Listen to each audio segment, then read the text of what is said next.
Correro, where we delve into policies that shape Nigerians' global posture and citizen experience. My name is Godwin Sunday. Tonight, we focus on something that affects millions, our visa and passport policies.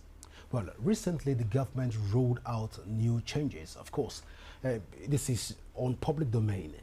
But the Nigerian Immigration Service has raised passport application fees as of September the 1st, 2025.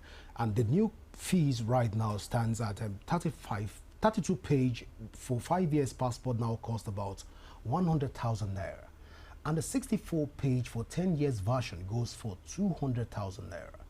Well, on the visa front, Nigeria is also revising reciprocity policies.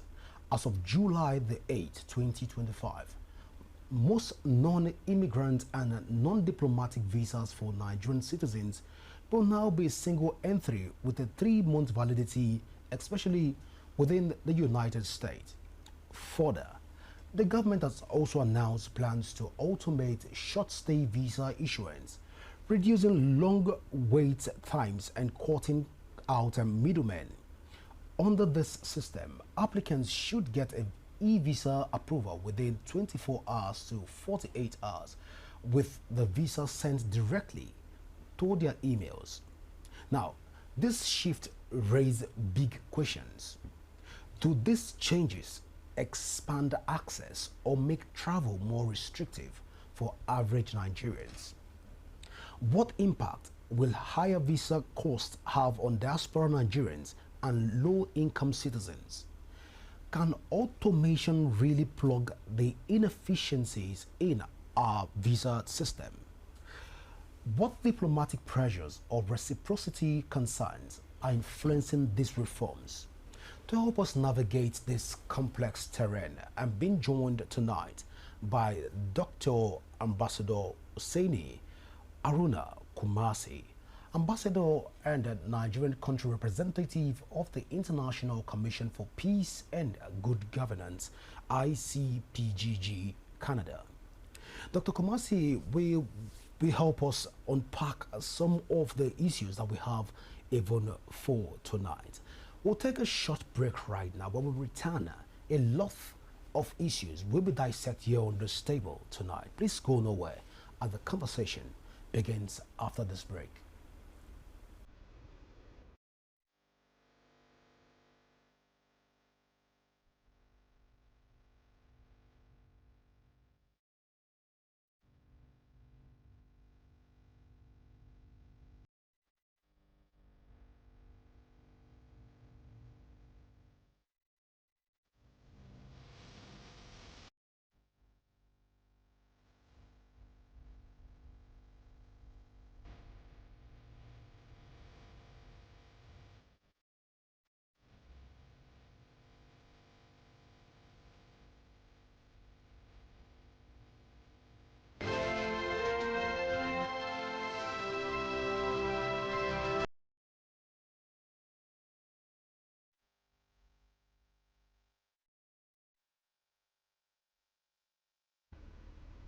Welcome back. Well, with me in the studio is Dr. Kumasi. Well, Doctor, thank you so much for finding out time to be with us here on Correro.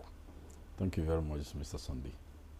Well, Doctor, a lot of conversations are even on our table for tonight, but let's begin the conversation by first having you give us an overview of Nigerians' new visa and passport policy recently introduced by the government. What will you say influenced or motivated all of these reforms? Thank you very much. This is a very tough one. Let's take the visa issue first. First and foremost, Nigeria foreign policy still stands firmly. The Minister of Interior, Dr. Olubunmi Tunji Ojo, made a lot of reformation within the shortest possible time. He may have good intention towards those reforms, but at the same time, the reforms have negative effects. Before you embark on visa policy of any kind, There is a ministry that is a custodian of Nigeria foreign policy, and that is the Ministry of Foreign Affairs. Did the minister carry them along? The answer is no. He should have contacted, make consultations with Ministry of Foreign Affairs, in extension, National Intelligence Agency, and other stakeholders. We are not in a haste. He can kickstart for another minister to come and implement. But from all indication, it seems the minister is in a hurry to do so many things within shortest possible time. And by so doing, he is caught shorting what's supposed to be have been done within a longer time frame. If he has picked one at a time, maybe if he want to deal with visa throughout his tenure, let him concentrate on that visa issue, because reciprocity is not only in the US. When you overnight cut short the extension or duration of Nigeria visa, Americans were given 2 years even on fresh passports for donkey years. And the Ministry of Foreign Affairs persuaded the American government, and they increased the duration from 2 years to 5 years, which is supposed to have been a positive achievement. But the Minister of Interior, within the shortest possible time, collapsed the entire system in a move to make name or to make fame or to make some achievement to impress the president per se. Now, when contacted, the Minister of Foreign Affairs were not in the know on how the ministry, because I will not take the blame to immigration. Immigration does not make policy. So you've the Minister of Interior. The policy. Yeah. It's Interior Minister that is charged with that responsibility. He did it all along, all alone, and now we can see the effect. Our brothers and sisters that are in diaspora will tell you the pains they are feeling right now as a result of that bad policy. That policy is it's not supposed to have been implemented by now. We're supposed to have worked and consult which country are into that visa agreement with Nigeria before you embark and do a general something. How can American give you 5 years and you give them back 3 months? And you have been doing this. There were a series of warning before America reciprocated. Do you not understand? They alerted the Ministry of Foreign Affairs. Look, this and that. The ministry made their move. But the minister went ahead and implemented. Okay, let me ask you one question. E-visa, e-passport, centralized passport, whatever. If we are doing all this, then what is the hell our officers doing in Nigeria missions abroad? We are not supposed to go to the foreign mission. We have no business doing there. If everything is to be channeled on e-base, then our officers that are going on foreign mission, what impact? It's absolutely, to me, a negative effect. But ambassadors, so far so good. Have these policies been able to address the long-standing issues of delay, extortion, and scarcity of visas, even offices across the country? We have to finish this very particular important subject. All right, please go ahead. Because if you caught me on... All right, my sincere apologies. Yeah. So the issue where I'm concerned is the minister should look into this and reverse this policy. He has to give it a second look, because the federal government suffered to secure the 5 years duration of visa from America. And I know, even Britain, the first-timer visa is always 6 months for the first-timer. So subsequently, you get 2 years, 5 years, 10 years. But Nigeria have zeroed everything to 3 months. Japanese, British, American, whatsoever, and so on and so forth. It is time, this policy, if the policy is not in the best interest of Nigerians, first, then it's of no use. The federal government will not be happy when the citizens of that country is being subjected to unnecessary hardship as a result of a bad policy. I have respect for him because he's a young guy with initiatives, but he is implementing writing at the wrong time, and he's in a hurry. The speed of it is why I'm getting worried, because there are things that does not require that speed. You take it gradually, do consultations. I expected to have formed a committee comprises the foreign ministry staff of the foreign ministry, NIA, legal consultants, the immigration supposed to be part of the committee to come out with a communique that will enhance his initiatives. But somebody cannot just wake up overnight and consult himself and his kitchen cabinet and come up with a framework that will not be of a better benefit to Nigerians. This area on the visa policy is very wrong. It's very wrong. If you can read very well, the e-visa system is to assist or to make it easier for investors. Mainly, it's I think business based, for investors to come and invest in Nigeria without any stress. Even when there was a visa on arrival process, visa on arrival policy, it helps because a lot of people benefited from it. No hitches, no bottleneck. So why e-visa? We are into e-project and we are how do I call it? You are going into digital when your citizens are still analog. You cannot build a digital building on an analog foundation. No, it has to start from the grassroots.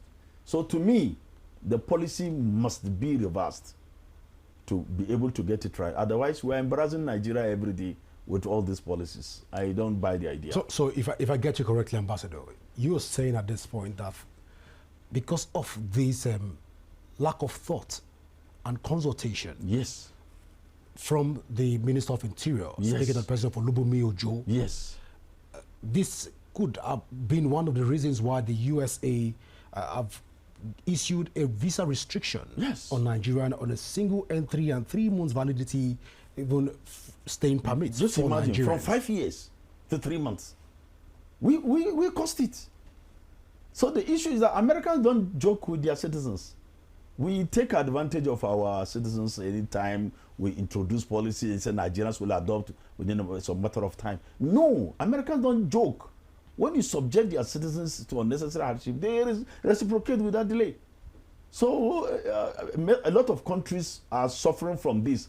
But Americans are the first to respond because they look at it, we have given Nigeria too much. And look at the response. I'm sure the federal government is not, even him, he has discovered, I'm sure he might have realized his blunders in that area. So the earlier the policy is reversed, the better for us. Then about the passport issue, let's talk about passport. I think, I don't know whether you are satisfied with it. Yeah, please go ahead. Okay, on the issue of passport, I think, let me use the word. It's a visionless process. You mean the e-passport? E-passport, not the e-passport. He didn't introduce e-passport. He made the e-passport, and even the enhanced was introduced. The e-passport was during Ude, and the Babandide enhanced it to. So he made it the way it is. But the problem is that the passport policy on processing duration of application to be captured, all this process, we don't need it. The problem we are having with passport is IRIS, the sister agency, the technical partners. IRIS are the problem, and the earlier they address the IRIS immigration dichotomy, the better for all of us. A lot of setbacks are coming from IRIS technology. and the minister is not looking at that area, is subjecting immigration into unnecessary stress. Nigerians will just carry their blame. Now, they have introduced a central production system. We are back to Egypt already. We left this central system about 30 years ago, when you have to come to Abuja or Lagos to procure passport. We left it from the time immemorial, maybe when he was in primary school. Then now, fortunately for Nigeria, we have almost all states, about 90-something centers, captured, including in his office, capturing passports.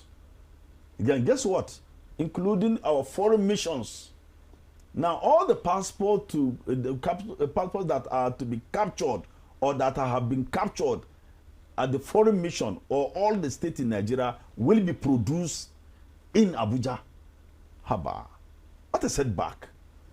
The Abuja does not have the technical know-how and the manpower to execute that.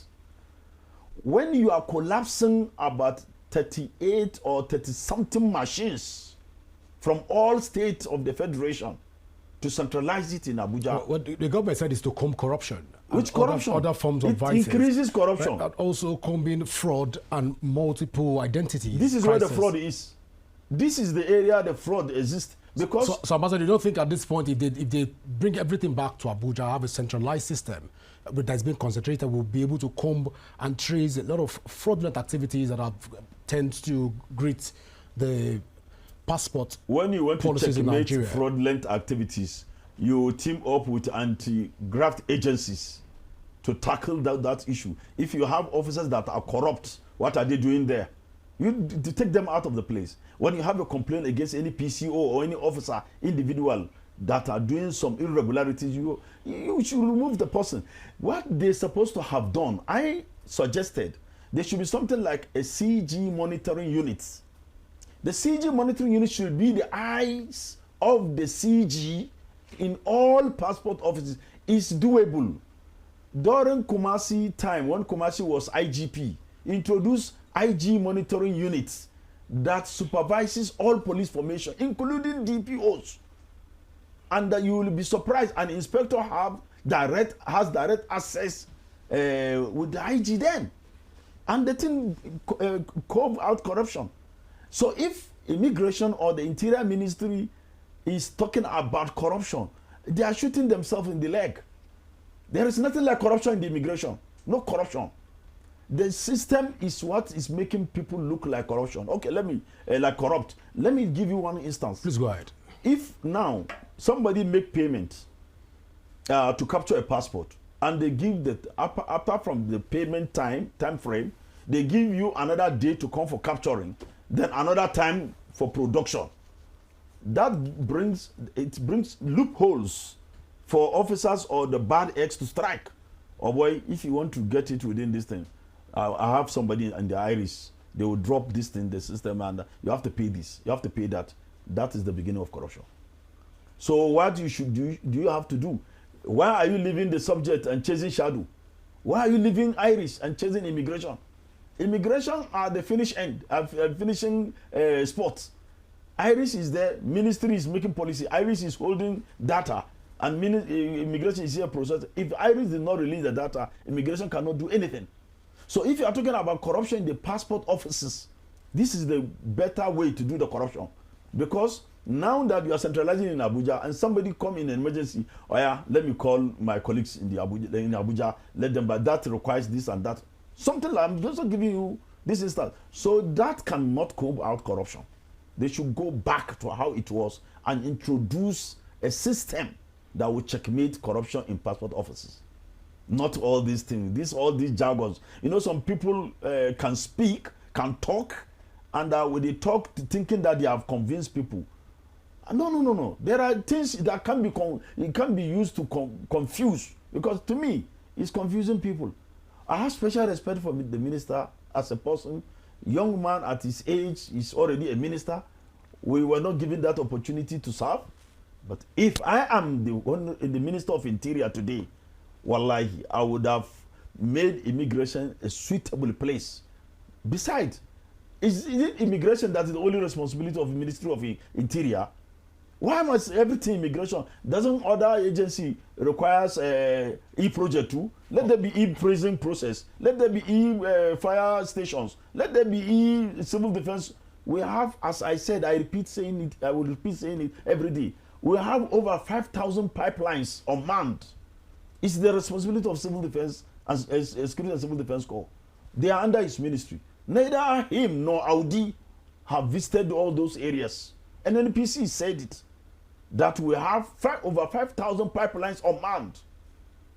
This is the work of the minister too, to supervise and make sure that the agency that is responsible for that is doing good. Fire stations. Today, if anything, God forbid, any fire outbreak here, you will hear them telling you that we don't have movable vehicle. And we don't have a sound vehicle to move around. We don't even have detergent, chemicals to use. They are all dry. Go to our prisons. Prison break here and there. What mechanism has the minister introduced to avoid all these prison breaks? Under his watch, how many prison breaks? Well, so my own is that it shouldn't be only immigration. That's what I wanted to call your attention. Let's stay within immigration, because you're introducing e-passport, e-prison, and e-fire service. It is extension of that, because the policy I'm trying to make, if we are concentrating on one side, making policy for one side as a policy maker, and that subject that you are making policy for is fumbling every day as a result of your bad policy, why can't you make a rethink and see which area do we do it better? We have former CGs, former DCGs, talented, that you can bring on board, come and advise. You see, only God does things alone. Even Tinubu has advisors that he listens to.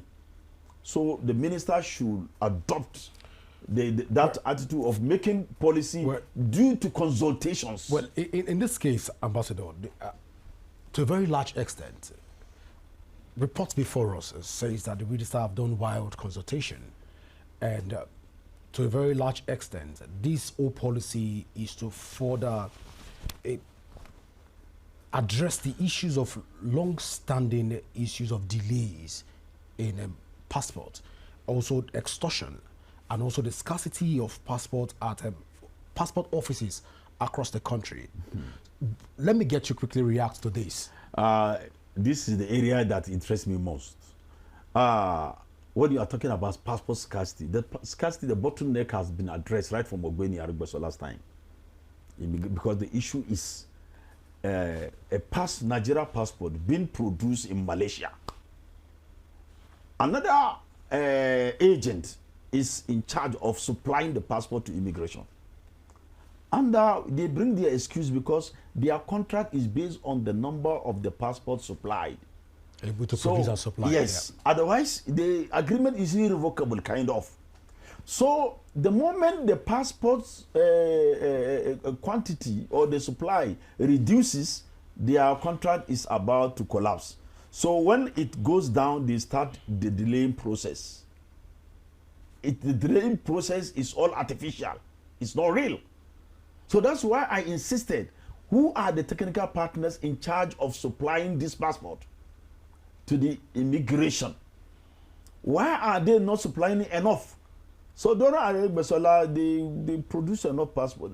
There was no bottleneck before Dr. Tunji came on board. If there was, it could be minor.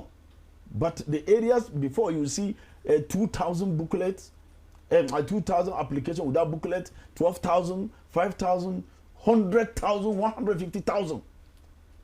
But when it's time, that is during Babande Jere time, they try to clear off that bottleneck.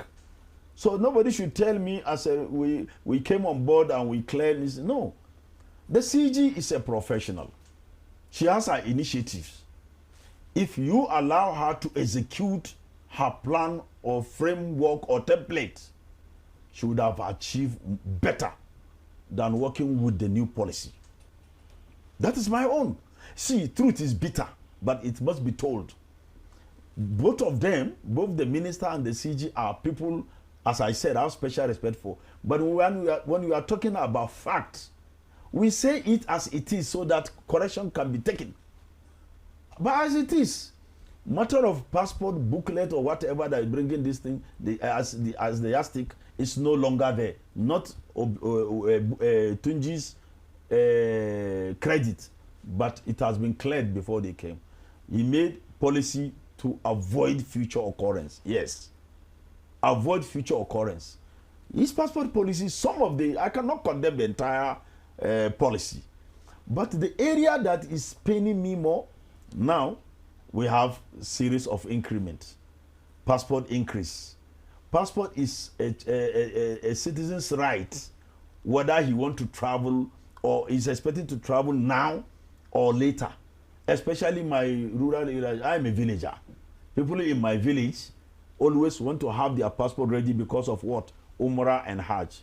My people don't go to London. They don't go to America.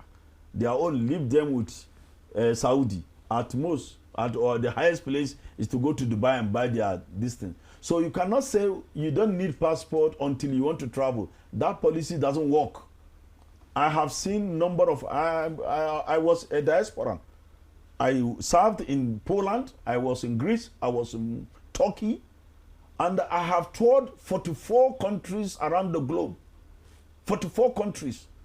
I visited one country 41 times and one 38 times. So it's not something new to me. I know the system, how the system works. There are so many Europeans that are holding European passport. They are not travelers.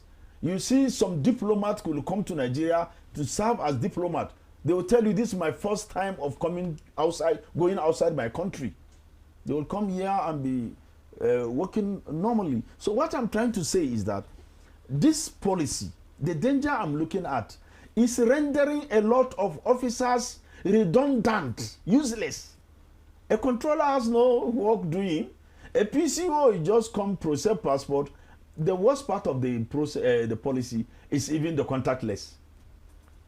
When you have your name, thousands of names in the hands of foreigners, and the basic requirement is that name that justify your citizenship, then you are going on contactless. Are we serious as a nation? Well, Ambassador, let's look at the totality of these reforms, taking it from the expatriate quota reforms, the new visa regime which we are already on, and also the post-amnesty voluntary return and documentation program. Can we say at this point in time that all of these reforms doesn't add up in order to better facilitate our passport policies in the country? I said earlier that writing at the wrong time. We are rushing it. Why are we in a haste? One person cannot do all. Do some for somebody to come and continue. Even though if one person can deliver on all? No, it can't be delivered. All can be delivered. These are all mega projects. You are talking about passport here. You are talking about policy, visa policy. You are talking about expatriate quotas. Yeah, yeah. It's a mega project. It's not a day work. Nigeria is not right for that. You look at the system, and look at what you are introducing to the system. Will the system absorb it? No. See, I was one of these guests, special guests, for the inauguration of Ghanaian president. I went there with some emirs. Guess what? Most of the expatriates, I knew them in Kano. In Abuja, they have moved down to Ghana. I said, why? There's one Mr. Raji. He said, your expatriate quota from 1,000 to 2,000 under Dambazau, then from 2,000 to 3,000 under Tunji Ojo, and the president is busy looking for investors. Any journey he travels outside, investors should come and invest in his country. And the same federal government is introducing a system that is frustrating or chasing away those that are even on ground. So if those that are on ground have been chased out, person that is coming to invest small, medium scale or large scale entrepreneurship, how can that person pay 3,000? If now I have a company that is running with 15 expatriates, 10 or 5, and I'm paying 3,000 for each expatriate, how much money am I making? The commodity will go high because there is no sufficient light. We generate our power by ourselves and we pay large amount of this, and overstay attract $15 per day. If at all we don't, people stay over their time, all these things. So at the end of the game, what do you get? Zero. It's like climbing mountain, ascending and descending. Excuse me, please. Yeah. So this area of expatriate quota, I will advise the minister in his wisdom. One good thing about him, he listens. Listen to these cries of foreigners and Nigerians. And please, I beg of him, to return the expatriate quota to they will manage it. We were even pleading for it to be reduced. The pass mark he would have gotten if he had reduced it to 1,500, he would have gotten more kudos from home and abroad than, because don't forget that most of these companies were brought in by Nigerians. Because if you bring a company, you are the MD of that company. A Nigerian must be a chairman of that company. And directors, Nigerians are involved in making the company works. Employment. When the employment of other staff, driver, cook, administrative staff, and so on. When the company collapsed, all these people have lost their job. Do you know how many companies that have collapsed as a result of this increment of quota? Do you know how many fake quota that has been going around as a result of this? So why can't we get investigation, a very vibrant immigration investigation unit that goes in after all these fraudulent activities and tackle it, than to be introducing policy that will make it worse? See, in Nigeria, immigration has over 30,000 staff strength. 30,000 staff strength. Of recent, the president gave approval of 10,000 additional staff. That the interview has just begun or something like that. So with that additional 10,000, the people on ground have no work to do. Then you are adding more 10,000. Well, Ambassador, it's getting interesting. But let's look where we are right now as a people. The reforms are already in place. We can only advocate for the President Bola Ahmed Tinubu's administration to look into it and probably review it. Yes. But then let's talk in terms of these visa restrictions that have been called online by a lot of Nigerians, saying that the government should reciprocate and review these old visa restrictions that has been placed on Nigerian by UX and by extension. There's also been an allegation also that even Qatar has even placed Nigerian under some form of restriction, but then not the totality of Nigerians, but then the Nigerian male. Rather, you rather go with the families. At this point in time, should we also be clamoring for visa restrictions for other countries in order to create some form of fairness for Nigerians abroad? The issue is the visa restriction. We should work hard to make sure that that restriction, that word restriction is a very wrong word, should be removed. Because there shouldn't be restriction. The restriction is to get the visa. So the duration of that visa shouldn't be limited to a certain number. But the United States has brought us to where we are right now. Not the United States, we brought. Well, it is what it is yes, right now. We are where we are right now. As a result of our own bad policy. Should we also reverse it? We should be clamoring for also, but as a sovereign state, which Nigeria is right now. We have been already. We are a sovereign nation. You say we should reverse in order to accommodate the United States. Yes. Other than also putting restriction on the United States visa. But this is already restricted. Well, is the restriction enough? No, it's more than enough, because the issue is that somebody is giving you 5 years. If I'm giving you 5,000 naira, and maybe your wife give birth and I give you 5,000 naira, then during my time you just give me 30 naira. Next time I will make sure 20 naira I will give you. So the issue is that Nigerian government started. America only reciprocated. So forget about which restriction you are into America. Nigeria giving America restriction. How? We need them more than they need us. We should start engaging foreign ministry. What do we do now? The deed has been done. So forget about making it difficult for us. See, I am a pro-Tinubu. Let me use this word. And I hate it when I see things that is dragging the old man down. I don't like, I'm not a fake person. When I like somebody, I like the person, but when the system he is heading is bringing some setbacks, I will talk, even though if he's my father.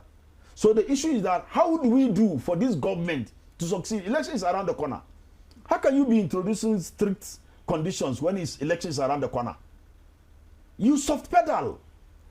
Soft pedaling is the best way here. If you're reversing the policy at the detriment of Nigerians. Which detriment? Now our policy is at the detriment of Nigeria. But try to look at it from also not the restriction. So in order for us to grow internally, like what China have done so far, you think we should not reciprocate by also adding more restriction, not just to United States, but also for other countries that are also towing this part? Why are we making it worse? I said it just some few minutes ago that the president is busy going around the globe looking for investors to come and invest in his country.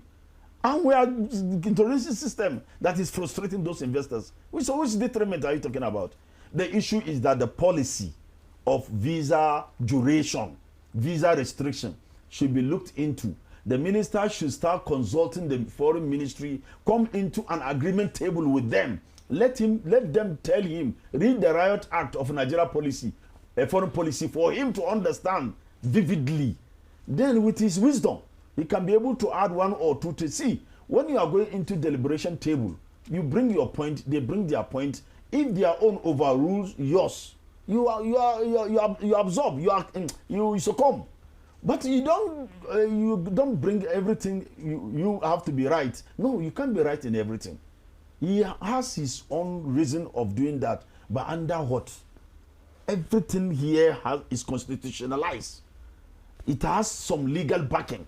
So before tampering with it, you will also use your own legal quagmire to be able to penetrate on the policy. So the issue is that my own is let the minister, with due respect to him in person and his office, look into that case. There's no, if you add more restriction to restrict it to 2 weeks or 1 month, a month, perhaps. They will refuse you completely. A month should have even served better. They will refuse because it also shows that Nigeria has a strength as the giant of Africa. Where do we have the strength? We have a strength as a giant of Africa. Not giant of America. Ambassador, we are a giant of Africa. Not giant of America. We can't say we are the giant of America. Of course, when it has to do with Africa, my brother, we are the giant of Africa. As such, we should represent and put our feet where our mouth is at this point in time. But you don't think so? There's been a lot of call, even from the Nigerian National Assembly, is saying at this point the minister should look into these particular restrictions, because by extension, a lot of countries will take Nigerian sovereignty for granted. And you are calling at this point for a revision. I don't seem to understand how you are talking about sovereignty for granted as how. Visa agreement is a matter of going in and coming back. When Nigeria don't want people to come, so be it. They will stay. When you want to go to another person's country, Nigerians travel to those countries more than how those countrymen are coming here. My brother, let us not deceive. I served in the immigration for 20 years. And I served at the airports. I know what it takes. I was at the border. I know what it takes. Nobody told me. The minister is a politician, not a professional. So there are things that, yes, he has a power. And maybe the advisor, the immigration advisor, which I'm suspecting, is not advising the minister very well. Because I engaged him about 2 or 3 times. I understand that he has good intention. But how comes you and him will talk today and you see another thing be unveiled? So that means he has an advisor that is not advising you well. He should get rid of that advisor and get somebody that will put him through. See, immigration has at least not less than 7 living former CGs. Why can't the minister engage them in consultation? Well, Ambassador, let's talk in terms of the global image that these all visa policies, and also looking at the new visa and its policies generally. What kind of image does it even pose for Nigeria and globally? This visa policy. Yes. It's like we are recycling. Yeah, let's go back to, so because I'm looking at it, I'm taking it from another angle, which you've openly disagree with me. That in terms of our sovereignty, we can't go that route. No. But then let's look at it. What image will reversing this policy pose for Nigeria globally in terms of our image? When you introduce something that is not working out, you continue to do that just because you want it to work. It's not working out. So what you should do is that you have a rethink. That's all. Nothing like in taking Nigeria's sovereignty for granted. Nothing like when you reverse your policy, you are embarrassing your... No. When things are not working, you look into it for the second time. Then you make some amendment. You cannot collapse the system completely, but you make some amendment. Now the e-visa system or visa registration or whatever, it's all visas 3 months. So what I am suggesting here, tourist visas should be that 3 months. Business visa should be multiple entry between 6 months and even up to 2 years. No single entry. No single entry. A businessman that has business intention, before coming, you might have vetted him now online. So you should know his intention. He's supposed to come to Nigeria more than once, business-wise, medical, all these things. You make it multiple. But when somebody is coming, definitely, he is coming for a tourism. Oyinbo can save money for a year, just for the year visit. Come and visit Ogudu, this and that, America, come see Abuja, Zuma Rock, and so on. One single entry is enough for them. For 3 months, what is he coming to do for 3 months? Tourist. Unless if he has another intention. The criminalities there is what the immigration should checkmate. Somebody will come with tourist visa and you see him working in company. These are the areas that we have lapses. That is area we should checkmate. But not visa restriction. Visa restriction does not benefit us. In fact, it brings us down. If you are talking about sovereignty for granted, this is the area that we are taking other people's sovereignty for granted in that case. Don't forget that we have larger number of Nigerians in diaspora, and they are feeling pains as I was even coming to that. What would then be the impact of all of this to Nigerians in diaspora? Because go ahead, please. There are many Nigerians that are holding a foreign passport. And many want to even travel out of the country. So, and when they are coming, if they don't have Nigeria passport, if they come to America, even though they have Nigeria passport, immigration rules says the passport you disembarked from the country of origin to destination, embarkation country, that's us. We will use that passport that you have a departure stamp to arrive you here, even though you have Nigeria passport. You can say, look, I'm a Nigerian. No. If you come with American passport, we treat you like an American, even though you are a son to the president. So the passport you declare to the immigration is where immigration will judge your citizenship. If you like, hold diplomatic passport of Nigeria. So we have so many Nigerians abroad that are holders of American, British, German. In fact, in Germany, when you have a German passport, you cannot hold Nigeria passport because Germany does not recognize multiple citizenship. Turkey, the same thing, and so many, India, the same thing. So if you are holding their passport, your Nigeria passport is null and void. You'll be treated like, even though you know when the person was born, you'll be treated like a foreigner. So what I'm trying to say here is very clear. Mr. Sunday, let us not be beating the bush. Let us look at it that this thing is affecting our fellow Nigerians holding American passport. Nigerians in diaspora? Yes. Nigerians in diaspora play vital roles in Nigeria development. These guys are bringing in billions of dollars into Nigeria in another way, in a legal means. Not just because anytime you are talking about Nigerians abroad, some people have negative thought because of the few among them that are into criminalities. There are majority that are doing legitimate. Some are even parliament members of some countries.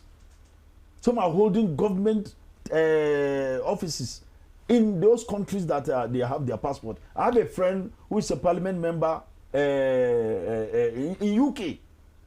It's a friend, Nigerian. So look, let me tell you this thing straightforward. If we are talking about policy reversal, this is the time. This policy visa, if the passport should be sustained for now, the visa should be suspended. Let the minister have it. You still have more time, because this is 2025. We have 2026.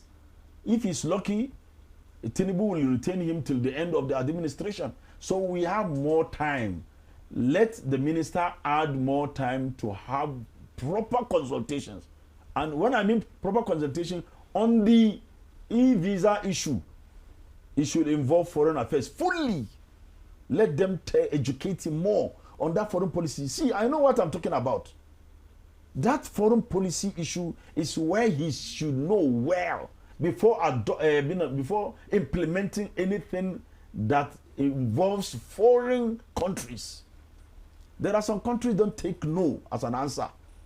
You have to, because if you are taking from them USAID, UK aid, this and that aid coming to you, and you are restricting me, what aid Nigeria is taking outside? Well, let's not go that path. Let's just leave it at that.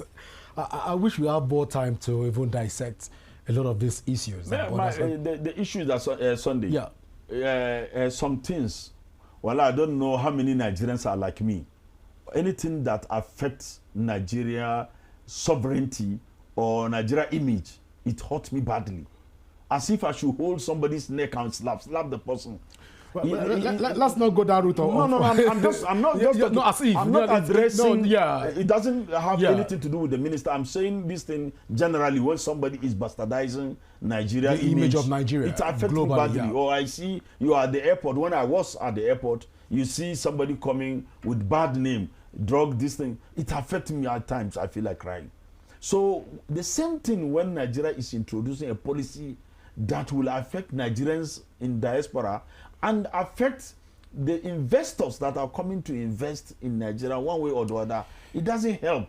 All right. Consultations should be made. I still insist on that passport fee increase. Maybe the CG will elaborate more on the reasons, because sometimes the component used in producing this passport, even though we are on PPP base, private-public partnership base, but there are some components that immigration spend. Sometimes back I was properly briefed that the ink they use in producing the passport, immigration spend billions of naira in buying those inks. The area we should look, if it is something that will capture that ink or that consumables for passport production, they should capture it and come down with the price, because 100% increment cannot be done just because to capture the consumables.